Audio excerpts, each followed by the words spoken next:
Boleh? Saya benarkan Boleh lah. masa 5 minit je lagi. berapa minit? 3 minit? 3 minit tak habis lah. 5 minit lah. Silakan. Boleh Menteri ya? Boleh. Bismillahirrahmanirrahim. Terima kasih Datuk Tuan Yang Dipertua. Pada 5 hari bulan 7 tahun 2022, seorang pekerja am di Semantan Estate Mentakak Temeloh, Pahang, patah pergelangan kaki dan cedera di badan. Dipercayai dipijak oleh gajah liar yang berkeliaran daripada habitatnya. Pada 4 hari bulan 7 2022, banjir serta kepala air di Gunung Dinas, Kupang, Baling yang telah mengorbankan 3 nyawa termasuk ibu hamil 4 bulan serta 17 mangsa banjir kehilangan rumah.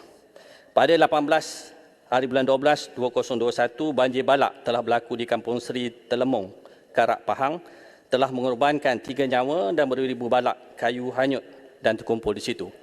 Pada 15 hari bulan 2 22, seekor gajah betina ditemui mati di tepi jalan Empangan Pedu berdekatan dengan Kampung Pinang, Padang Terap. Pada 7 hari bulan 1 2022, mendiang Anek Along 40-an telah dibaham harimau belang di belakang rumah beliau, Kampung Sauk, Pos Bihai, Gua Musang. Apakah semua ini? Sudah tentu ianya berkaitan dengan alam sekitar, habitat dan ekosistem. Hutan adalah sebahagian komponen daripada alam sekitar untuk habitat haiwan dan juga manusia. Sebab itu, pemeliharaan hutan amat penting bagi kesinambungan dan keseimbangan makhluk di planet ini.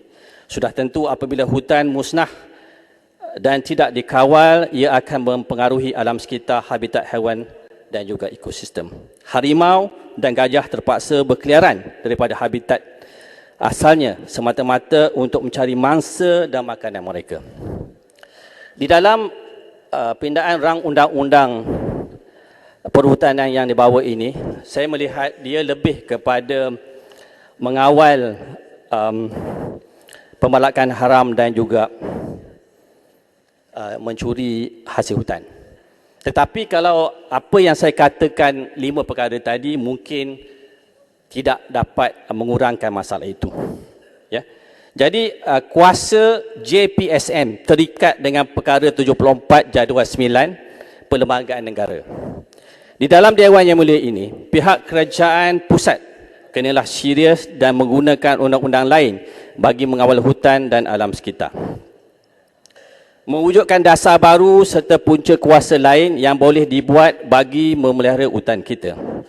Dalam masa yang singkat ini, saya tidak akan menyentuh berkenaan dengan carbon credit atau cadangan lain untuk ekonomi bagi menggantikan pembekalan atau pembalakan.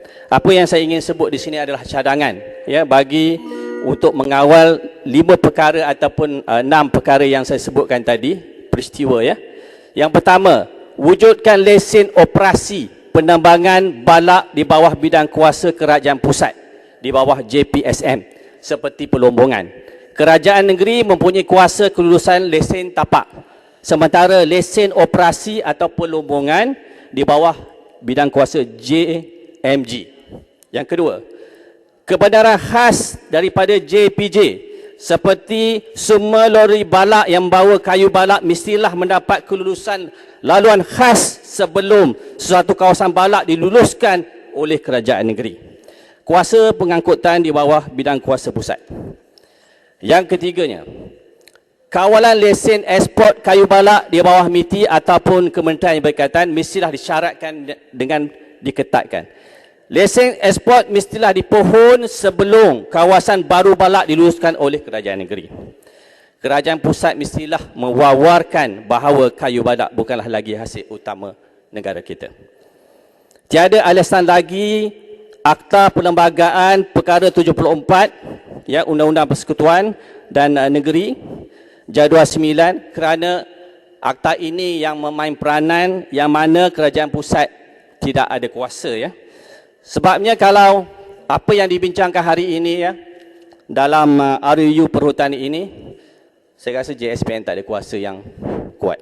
Jadi saya syorkan 3 perkara tadi dapat dipertimbangkan oleh kementerian kuantan lain. Terima kasih. Terima kasih Yang Berhormat Raub. Sekarang saya jemput yang